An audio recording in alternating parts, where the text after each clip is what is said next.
అయ్యా నా భార్య నేను పాతి పెట్టుకోవాలి అని నేను డబ్బుతో కొనుక్కుంటానంటే, అక్కడ ఉన్నవారు అంటారు, అయ్యా నీవు మా మధ్య మహారాజుగా ఉన్నావు కాబట్టి నీవు మా మధ్య మహారాజుగా ఉన్నావు, నీవు డబ్బులు ఇవ్వద్దు అంటే, లేదు లేదు నేను ఎవరి దగ్గర తీసుకోను. నా దేవుడు నన్ను ఆశీర్వదించాడు, నా దేవుడు నన్ను దీవించాడు కాబట్టి ఒకరికి నేను అన్యాయం చేయను. అన్యాయమైన సంపాదన, అక్రమమైన సంపాదన నాకు వద్దు అని అబ్రహాము పిల్లరా తన జీవితంలో నేర్చుకున్నాడు, మనకు నేర్పుతూ ఉన్నాడు. పిల్లరా రాజుగారు వచ్చి అంటాడు అబ్రహాంతో, అయ్యా బంగారం తీసుకో, ఆస్తి తీసుకో, దేశాన్ని తీసుకో, అన్ని సమస్తాన్ని తీసుకో అంటే, ఒక నూలు పోగు కూడా నాకు వద్దంటాడు అబ్రహాము. నేను దేవుని వల్ల ఆశ్రయించబడ్డాను, నేను దేవుని వల్ల దీవించబడ్డాను కాబట్టి ఏది కూడా నాకు అవసరం లేదన్నాడు. ఈ రోజు పిల్లరా అబ్రహాముకున్న విశ్వాసం ఈ రోజున నీకు కూడా ఉంటే దేవుడు ఖచ్చితంగా మనల్ని ఆశీర్వదిస్తాడు. దేవుడు మనల్ని ఆశీర్వదించాలంటే పిల్లరా మన విశ్వాస యాత్రలో వచ్చే ప్రతి కష్టాన్ని కూడా ధైర్యంగా మనం ఎదిరించాలి, ముందుకు సాగాలి, వెనుదిరిగే వారంగా ఉండకూడదు. అబ్రహాము వెను తిరగలేదు విశ్వాస యాత్రలో. అబ్రహాముతో దేవుడు వాగ్దానం చేశాడు, నిజమే నిశ్చయముగా నేను ఆశీర్వదిస్తానని. ఈ రోజున ఈ లైవ్ లో వీక్షిస్తున్న మనందరితో కూడా దేవుడు వాగ్దానం చేస్తున్నాడు, నిశ్చయంగా మిమ్మల్ని ఆశీర్వదిస్తానని. ఈ వాగ్దానం నువ్వు పొందుకోవాలంటే, ఈ వాగ్దానం నీ జీవితంలో నెరవేరాలంటే పిల్లరా అబ్రహాముకున్న విశ్వాసం నీకు కూడా ఖచ్చితంగా ఉండాలి, కావాలి. అబ్రహాం ఎవరిది కూడా ఆశించలేదు, ఎవరిది కూడా దోచుకోలేదు, ఎవరిది కూడా దాచుకోలేదు కూడా అబ్రహాము తన జీవితంలో.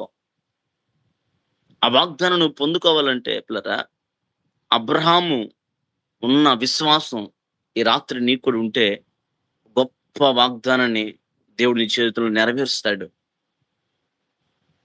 ఇన్ని విశ్వాస యాత్రల పిల్లరా అబ్రహాము నిలబడ్డాడు. అయితే తన జీవితంలో పిల్లరా ఒక కఠోరమైన శ్రమ ఎదురైంది. ఏమిటి ఆ శ్రమ, ఏమిటి ఆ ఇబ్బంది అంటే పిల్లరా అబ్రహాముకి 100 ఏండ్ల వయసులో కూడా పిల్లలు లేరు కదా. ఆ 100 ఏండ్ల వయసులో దేవుడు ఒక కుమారుని అనుగ్రహించాడు కదా.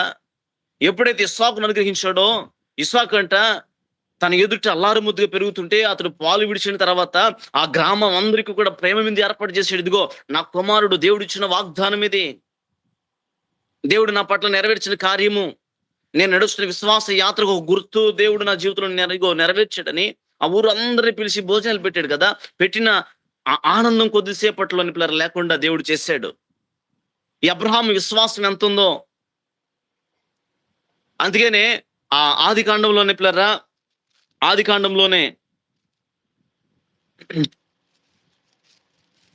22వ అధ్యాయంలో మొదటి వచ్చిన నుంచి చదువుతూ ఉంటే ఆ సంగతులైన తర్వాత దేవుడు అంటే అబ్రహాముని పరిశోధించాడంట. ఈ రోజున పిల్లరా దేవుడు మన అనేక విషయాల్లో మనం పరిశోధన చేస్తాడు, పరిశీలిస్తూ ఉంటాడు. మన విశ్వాస యాత్రలో మనం నిలుస్తామా లేదా. వాగ్దానం చేసిన వాడు నమ్మదగిన దేవుడు, ఆయన ఖచ్చితంగా మన పట్ల తన వాగ్దానం ఖచ్చితంగా నెరవేరుస్తాడు. ఎప్పుడు నెరవేరుస్తాడు, ఎలా నెరవేరుస్తాడు అంటే అబ్రహామునంట పరిశోధన చేస్తున్నాడు దేవుడు. నేను ఇతని కుమారుని ఇచ్చాను కదా, అసలు ఇతని విశ్వాసం ఎలా ఉంది. నేను రామన్న ప్రదేశానికి వచ్చాడు, నేను ఎక్కడ ఉండమంటే అక్కడ గుడారాలు వేసుకుని ఉన్నాడు, ఏ ప్రాంతానికి వెళ్ళంటే ఆ ప్రాంతానికి వెళ్ళాడు, భాష కాని భాష, జనం కాని జనం మధ్యలో నివాసం చేశాడు అబ్రహాము. అయితే ఇంకొక విశ్వాస పరీక్ష నేను పెట్టబోతున్నాను అబ్రహాము కానీ. అబ్రహాము జీవితంలో ఒక విశ్వాస పరీక్ష పెట్టాడు. ఏమిటంటే అబ్రహాముతో మాట్లాడుతున్నాడు. అబ్రహాంతో ఏమనంటే 22వ అధ్యాయంలో, అబ్రహామా ఇంతకాలం నువ్వు విశ్వాసం నిలబడ్డావు కదా, అయితే ఇంకొక మాట నీతో నేను సెలవిస్తాను. ఏమిటి ఆ మాట?